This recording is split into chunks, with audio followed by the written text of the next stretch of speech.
The clock on the wall of courtroom 7 ticked loudly as Lisa Chen stood with her shoulders slightly hunched, waiting for her case to be called. Her dark hair was pulled back in a messy ponytail, and the circles under her eyes told the story of many sleepless nights. She kept checking her watch. She had exactly 1 hour before she needed to pick up her daughter from school. Case number 47,852, parking violations, called out the clerk in a bored voice. Lisa stepped forward, clutching a folder of papers. The wooden floor creaked under her worn sneakers as she approached the bench. Judge Thomas Wilson looked down at her with the tired expression of a man who had heard every excuse in the book. His gray hair and stern face made him look older than his 55 years. "Ms. Chen, you have accumulated," he paused, flipping through the papers, 12 parking tickets in the past 3 months. "How do you plead?" "Guilty, Your Honor," Lisa said, her voice steady despite her nervousness. "But I'd like to explain my situation if I may." The judge nodded curtly, already reaching for his gavel. "I'm a single mother with an 8-year-old daughter, May. I work 3 jobs, morning shifts at the hospital cafeteria, afternoon receptionist at the dental clinic, and weekend inventory at the warehouse. Most of these tickets happened when I was rushing between jobs or picking up May from school." Lisa's words came out clear but hurried. "The parking near the hospital is terrible, and sometimes I have to choose between being late for work or risking a ticket." A few sympathetic murmurs rose from the people waiting their turn in the courtroom. Judge Wilson silenced them with a glance. "I understand life is difficult, Ms. Chen, but the law applies equally to everyone. These are not just 1 or 2 accidental violations. This shows a pattern of disregard for city ordinances." Lisa's fingers tightened around her folder. "I'm not disregarding the law, Your Honor. She swallowed hard. "I had to choose between buying my daughter's asthma medication or paying the tickets. I chose her medicine." The judge's expression didn't change.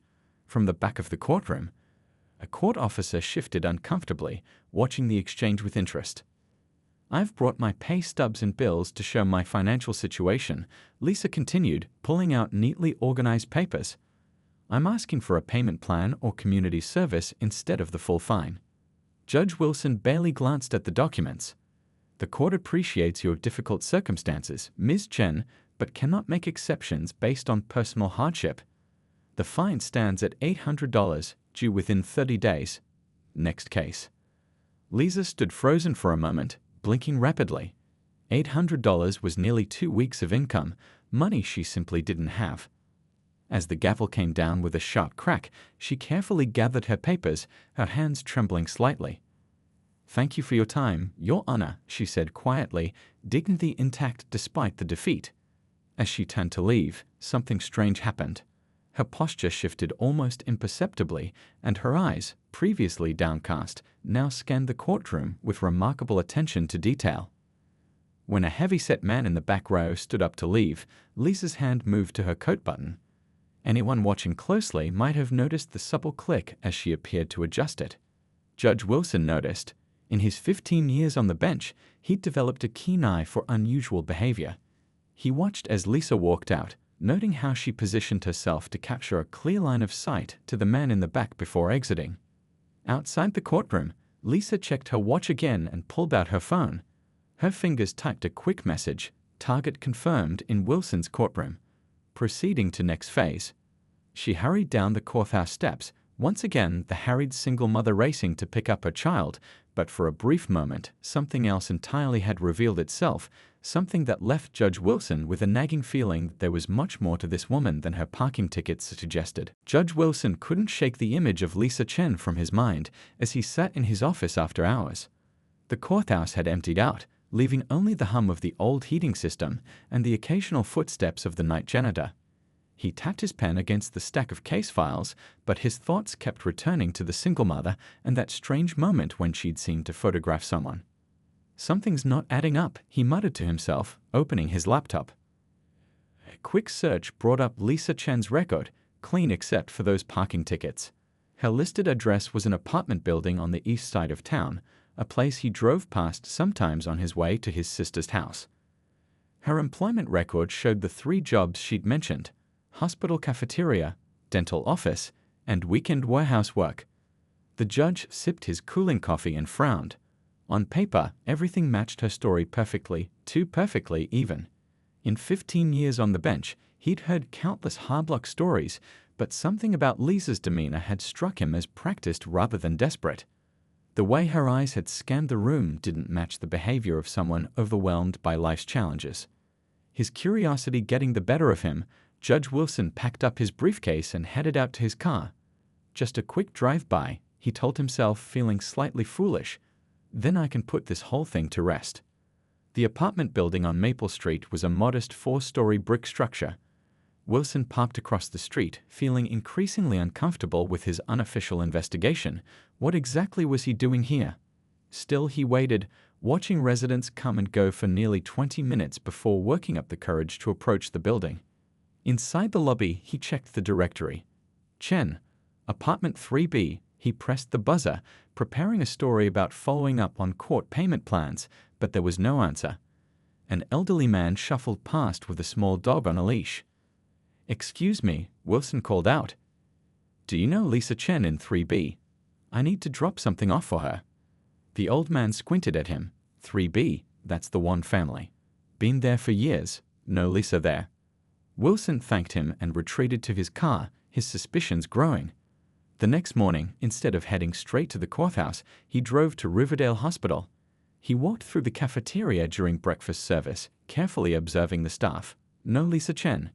He asked a cashier, "Is Lisa working today?" Short woman, dark hair in a ponytail usually. The cashier looked confused. "No Lisa here. You might be thinking of Riverside Hospital across town." But a check of Riverside's cafeteria yielded the same result. By now, Wilson was fully invested in his impromptu investigation. He called the dental office listed in her file from his car. "Good morning, Pine Street Dental," a cheerful voice answered. "Yes, I'm trying to reach Lisa Chen. I believe she works there in the afternoons." "I'm sorry, sir. We don't have anyone by that name working here." Wilson hung up, his heart beating faster. Everything Lisa had told the court was a fabrication. But why? What would someone gain from pretending to be a struggling single mother just to get parking tickets? As he sat in his car considering his next move, he spotted a familiar figure walking briskly down the sidewalk about a block away. He squinted. It was definitely Lisa, but she looked completely different. Gone was the harried single mom in one clothes. This woman wore a crisp blazer and walked with confident purpose. Her hair was styled, her posture straight and assured.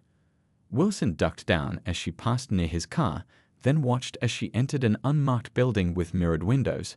Above the door was a small plaque he couldn't read from his position.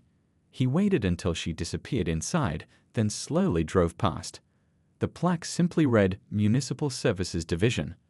Back in his car at a safe distance, Wilson pulled out his phone and searched for the address. Nothing specific came up, just a generic government building listing.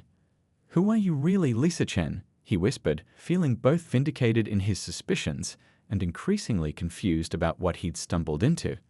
Whatever game this woman was playing, it was elaborate and professional, and somehow his courtroom had become part of it. 3 days after his discovery, Judge Wilson sat alone at his favorite restaurant, the Blue Maple. It was a quiet Thursday evening, and he needed a good steak and a glass of whiskey to help him process what he'd learned about Lisa Chen. He couldn't stop thinking about her, the woman who had stood in his courtroom looking defeated, but who walked the streets downtown like someone with purpose and power. The waiter had just set down his meal when the door chimed. Wilson looked up instinctively and nearly dropped his fork.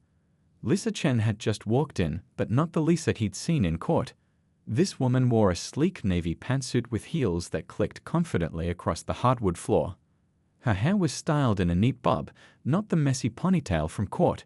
She carried herself with the assurance of someone who belonged in the upscale restaurant.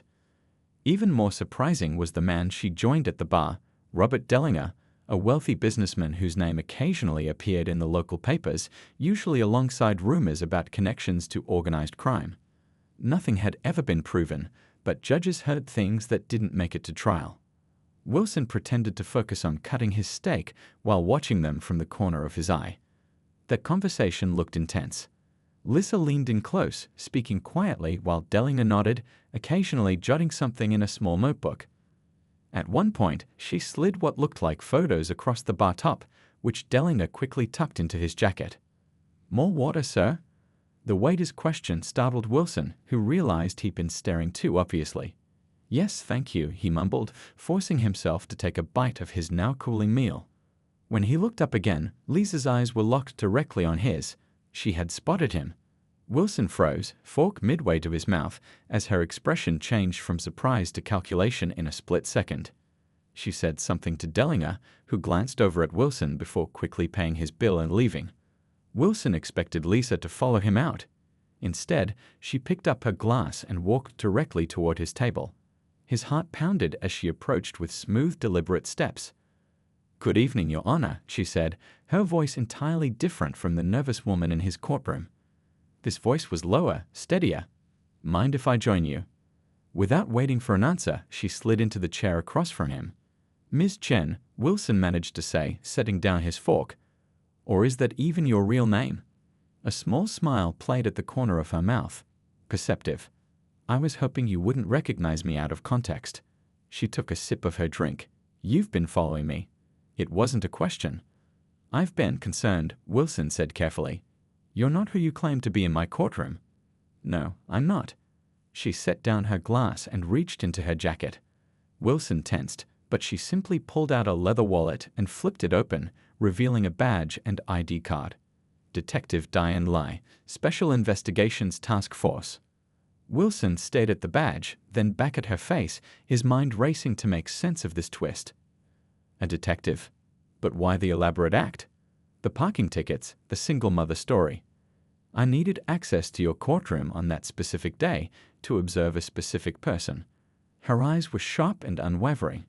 The tickets were the easiest way in without raising suspicion. "The man in the back row," Wilson realized aloud. "The one you photographed with your coat button?" Detective Lee nodded slightly, impressed. "Very few people would have noticed that. Perhaps I underestimated you, Judge Wilson." Wilson leaned forward, lowering his voice. "And Dellinger? What's your connection to him?" "That's complicated," she said, glancing around the restaurant, "and not something we should discuss here." "Then where should we discuss it?"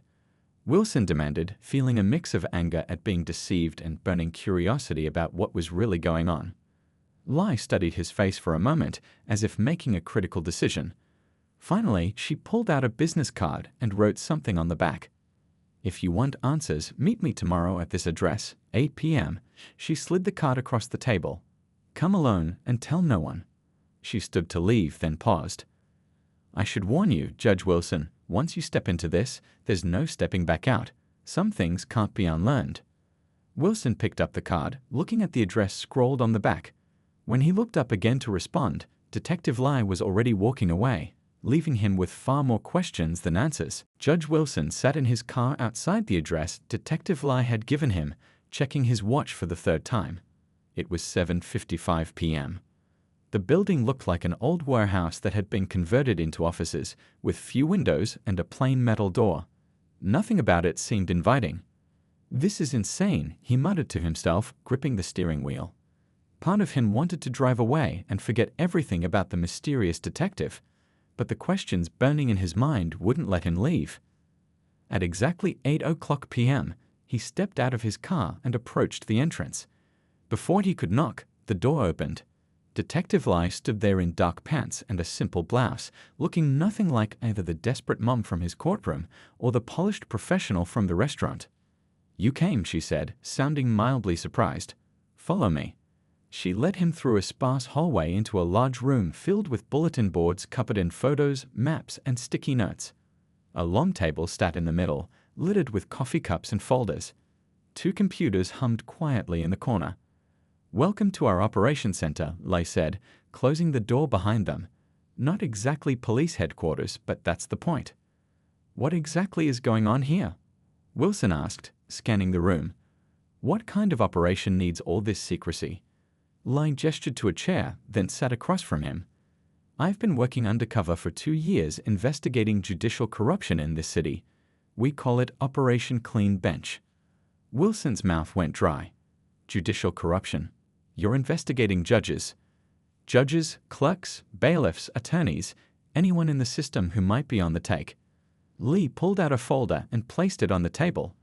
We have evidence that certain cases are being steered towards certain judges who then rule favorably for connected defendants. Wilson shook his head in disbelief. And my courtroom? Why did you need to be there specifically? Not you personally, Lee clarified.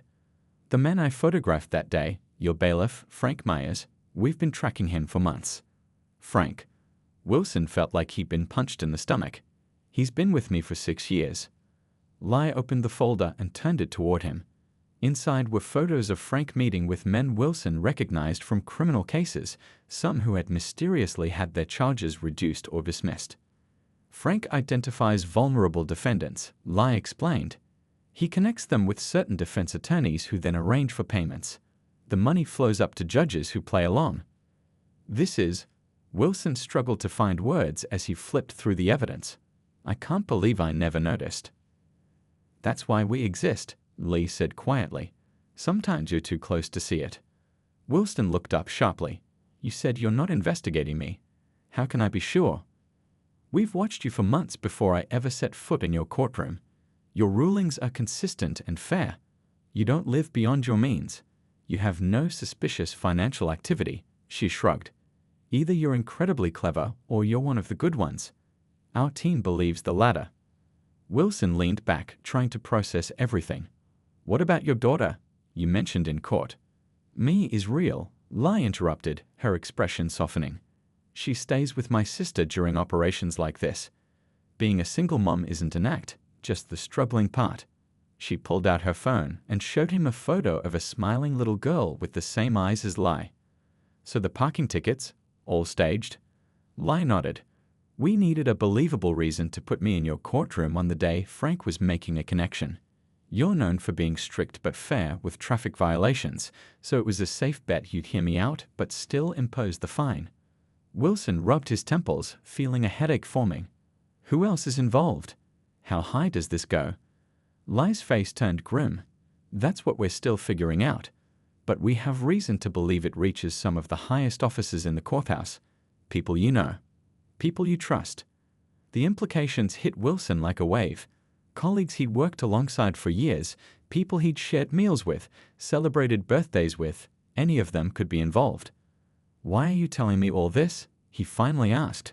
Isn't this compromising your investigation? Lee studied him for a moment before answering.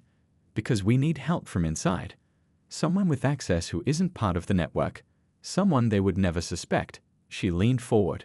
We need you, Judge Wilson. Wilson stared at the evidence spread before him, feeling the weight of her words. Everything he believed about his work, his courthouse, was being challenged. Yet he couldn't deny the proof in front of him. If what you're saying is true, he said slowly, then I want to help. But I need to know everything. No more secrets. Lee nodded, relieved. Then let's get started. We don't have much time. Judge Wilson paced the small conference room in Detective Lee's operation center, running his hands through his hair. 2 hours had passed since she'd revealed the truth, and they'd spent the time going through files, photos, and recordings that painted a disturbing picture of corruption in his courthouse. I've sentenced people based on evidence that came through Frank's hands, Wilson said, his voice tight with anger. How many cases were compromised? How many guilty people walked free because of this? Lee closed a folder and sighed. That's part of what we're trying to determine, but right now we need to focus on the bigger picture. Wilson stopped pacing and faced her. I'm still not convinced I should help you. This could end my career, even if I'm completely innocent. It could, Lee admitted, but can you really go back to that courtroom tomorrow and pretend you don't know what's happening? Can you look Frank in the eye and act normal? The question hung in the air between them. Wilson slumped into a chair, knowing she was right. How do you do it? He asked after a moment. Live these double lives? Pretend to be someone else for months or years? Lee's expression softened slightly. It's not easy, especially with May. She knows Mommy has a special job that sometimes means playing pretend, but she doesn't understand why I can't always be there for school plays or when she's sick. She twisted a simple ring on her finger. There are days I wonder if it's worth it. But you keep doing it anyway. Someone has to, she shrugged. If not me, then who? A knock on the door interrupted them. A tall man with glasses entered, carrying a laptop. "This is Mike, our tech specialist," Lai explained. "He has something to show us." Mike nodded at Wilson, then opened his laptop. "We've been tracking financial transfers between accounts linked to cases in your court. Take a look at this." He pulled up a diagram showing money flowing from various sources through shell companies and finally to accounts belonging to several court officials, including someone labeled Chief Judge. Wilson's heart sank. "Richard Henderson. The Chief Judge is involved." Lai and Mike exchanged glances. "We don't have definitive proof yet," Lai said carefully. "But the pattern suggests someone at his level is coordinating everything." "Henderson is my mentor," Wilson said quietly. "He's the one who recommended me for the bench." Lai placed a hand on his arm. "I'm sorry. This is why we need your help. You have access and trust that we could never get." Wilson stared at the financial diagram, memories flooding back, lunches with Henderson, advice he'd given, cases he'd discussed. Had it all been part of grooming him, testing him to see if he could be brought into the scheme? "What exactly would you need me to do?" he asked finally. Lai seemed to relax slightly. "Nothing illegal. Nothing that would compromise your integrity as a judge. We need you to be our eyes and ears. Report unusual patterns in case assignments. Let us know about ex parte conversations. Maybe occasionally retrieve documents we can't access." "And Frank? How do I act around him?" "Exactly as you always have," Lai said firmly. "If he suspects anything, it could blow the entire operation. We've spent 2 years building this case." Wilson nodded slowly, then looked at Lai. "Your daughter? Me. Is she safe? If these people discovered who you really are..." "My sister lives 3 hours away under a different last name. As far as anyone knows, I'm just a single woman with no family ties." Her expression didn't change, but Wilson noticed her knuckles whiten as she gripped her coffee cup.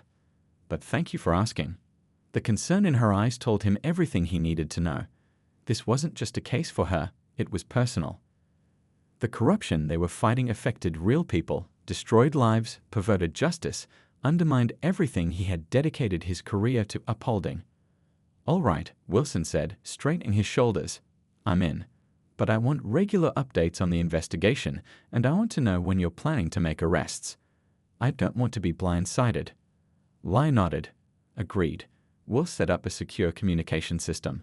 Mike can show you how it works." As Mike explained the encrypted messaging app they would use, Wilson found himself studying Lai. Yesterday, she had been a desperate single mother in his courtroom. Today, she was a dedicated detective risking everything to fight corruption. He wondered which version was closest to the real woman. "One more thing," Wilson said as they prepared to leave. "Those parking tickets, I'm dismissing them tomorrow. Consider it my first official act in our partnership." For the first time, Lee smiled genuinely. "That's very kind, but unnecessary. Those tickets don't actually exist in the system. They were just props." Wilson shook his head, a surprised laugh escaping him. "You really did think of everything, didn't you?" "In this line of work," Lee replied, her smile fading, "missing even one detail can get you killed." 2 weeks after joining forces with Detective Lai, Judge Wilson sat in his chambers reviewing case files. His morning coffee had gone cold as he carefully examined the docket for the upcoming week, looking for patterns that might indicate tampering. What had once been routine paperwork now felt like searching for hidden messages. A knock at the door made him look up. Frank Myers entered with a stack of files. "Morning, Judge. Got those case summaries you wanted," Frank said, placing them on the desk. His friendly smile was exactly the same as it had been for the past 6 years. Wilson forced himself to nod casually. "Thanks, Frank. How was your weekend?" "Can't complain. Took the kids fishing." Frank lingered by the desk. "You look tired, sir. Everything okay?" "Just not sleeping well," Wilson answered truthfully. "Nothing serious." Frank nodded sympathetically. "My wife swears by chamomile tea. Works like a charm." As his bailiff left, Wilson exhaled slowly. Every conversation with Frank now felt like walking through a minefield. He wondered how Lai maintained her cuppa for years without cracking under the pressure. Speaking of Lai, his phone buzzed with a message from Diana Lewis, the name she used for their communications. The message was simple: "Lunch at Paolo's?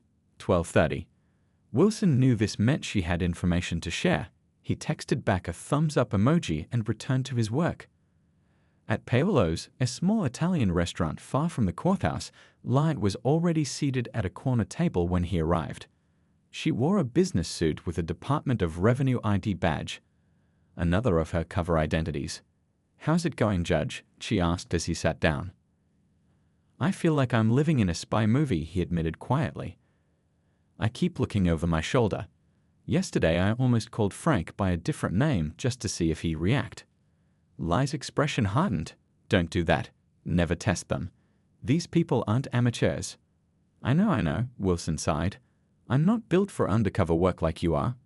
"Nobody is at first," she said, softening slightly. "It gets easier." The waiter brought them water and took their orders. When he left, Lee pulled out her phone and showed Wilson a series of photos. "We identified 3 more judges who appear to be involved," she whispered.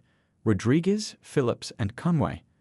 Wilson stared at the photos in disbelief. "Conway? She's the most respected juvenile court judge in the district." "The respect gives her cover," Lai explained.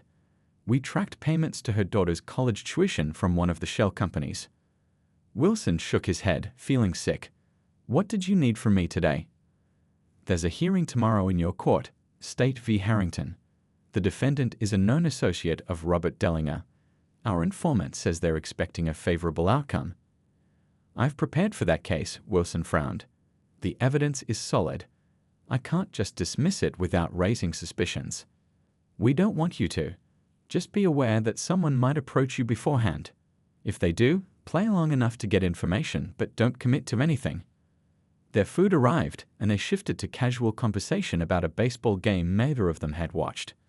To anyone observing, they looked like colleagues having a friendly lunch. As they were finishing, Lai suddenly tensed. "Don't look now, but Judge Phillips just walked in with the district attorney." Wilson resisted the urge to turn around. "Should we leave?" "Too late. They've seen us." Lee's voice remained calm, but her eyes signaled warning. "Follow my lead." Judge Phillips, a heavy-set man in his 60s, approached their table. "Thomas, didn't expect to see you here." Wilson stood and shook his hand. "Harold, just grabbing lunch with Ms. Lewis from Revenue. They're auditing our expense reporting procedures." Phillips looked at Lai with sudden interest. "Really? No one told me about any audit." Lai smiled professionally. "It's a routine review, Judge Phillips. I'm sure we'll be scheduling time with you soon." "I look forward to it," Phillips said, though his tone suggested otherwise. He turned back to Wilson. "We should grab a drink soon, Thomas. It's been too long." After Phillips rejoined the DA at their table, Wilson and Lai quickly paid and left. Outside, Lee's professional demeanor dropped. "He's going to check on you, on me, on everything about this lunch," she said urgently. "My cover will hold, but be prepared for questions." Wilson nodded, his heart racing. "What about the Harrington case tomorrow?" "Proceed normally, but be extra careful. Phillips saw us together, which means they might suspect something." Lai checked her watch. "I have to go. Remember, trust no one at the courthouse." As she walked away, Wilson felt a chill that had nothing to do with the autumn breeze. The game they were playing was becoming increasingly dangerous. Back at his apartment that evening, Wilson was reviewing case notes when he heard a noise at his front door. He froze, listening carefully. Something wasn't right. Moving silently to the hall closet, he retrieved the baseball bat he kept there and approached the door. The lock appeared untouched, but when he looked through the peephole, he saw no one. Cautiously, he opened the door, bat raised. No one was there, but a small envelope lay on the welcome mat. Inside was a single photo of him and Lai at lunch earlier that day, with a message scrawled across it. "Choose your friends wisely, Judge." Wilson quickly closed and locked the door, his hands shaking as he dialed Lee's number. The warning was clear. Someone knew they were working together, and his cover was in danger. 3 days after receiving the threatening photo, Judge Wilson sat in his courtroom preparing for the most important case of his career. Not because of the charges, a routine drug trafficking case, but because everything they had worked for would come down to what happened in the next hour. "Ready, Your Honor?" Frank asked, adjusting his tie. Wilson nodded, studying his bailiff's face for any hint that he knew what was coming. "Let's get started." The courtroom filled quickly. Wilson spotted Lai at the back, disguised with glasses and a conservative business suit, pretending to take notes. Several other observers he recognized as undercover officers were scattered throughout the room. Chief Judge Henderson had even made a rare appearance, sitting in the front row with an expression of mild interest. "All rise," Frank called as Wilson took the bench. The case proceeded normally at first.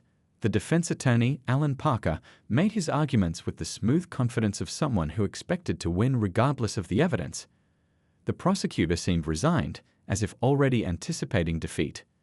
During a brief recess, Wilson retreated to his chambers. He had barely closed the door when it opened again, and Chief Judge Henderson walked in. "Thomas," Henderson said warmly, "interesting case you've got today." Wilson kept his expression neutral. "Pretty straightforward, actually. The evidence is solid." Henderson walked around the office, examining the law books on the shelves. "Sometimes the most straightforward cases have nuances we don't see at first." "What kind of nuances are you suggesting, Richard?" Henderson smiled. "Parker is a good attorney. His client has connections that could be beneficial to your career. The prosecutor's case has procedural flaws that would justify dismissal." "Are you asking me to throw the case?" Wilson asked directly. Henderson's smile didn't waver. "I'm suggesting you consider your future, Thomas. The Judicial Committee has an opening next month. I've recommended you, but these appointments require flexibility." Wilson felt his heart racing but kept his voice steady. "And if I'm not feeling flexible today, then I'd be concerned about your judgment." Henderson placed an envelope on the desk. "Consider it a token of appreciation in advance. There's more where that came from." As Henderson left, Wilson opened the envelope to find $5,000 in cash. He immediately pressed the button on his watch. The signal Lai had given him to record their conversation. Then he texted her, "It's done." When court resumed, Wilson could feel all eyes on him. He reviewed his notes carefully, then looked up at the courtroom. "Before I rule, I'd like to address a matter that has come to my attention," he began. "This court has been presented with evidence of judicial misconduct that cannot be ignored." A murmur ran through the courtroom. Henderson's smile froze, and Frank shifted uncomfortably beside the bench. "Bailiff Myers, please lock the doors," Wilson ordered. Frank hesitated. "Your Honor." "Lock the doors, bailiff. That's an order." As Frank moved reluctantly toward the doors, they burst open. Detective Lai entered, followed by 6 uniformed officers. "What is the meaning of this?" Henderson demanded, standing up. Lai held up her badge. "Detective Diane Lai, Special Investigations Task Force.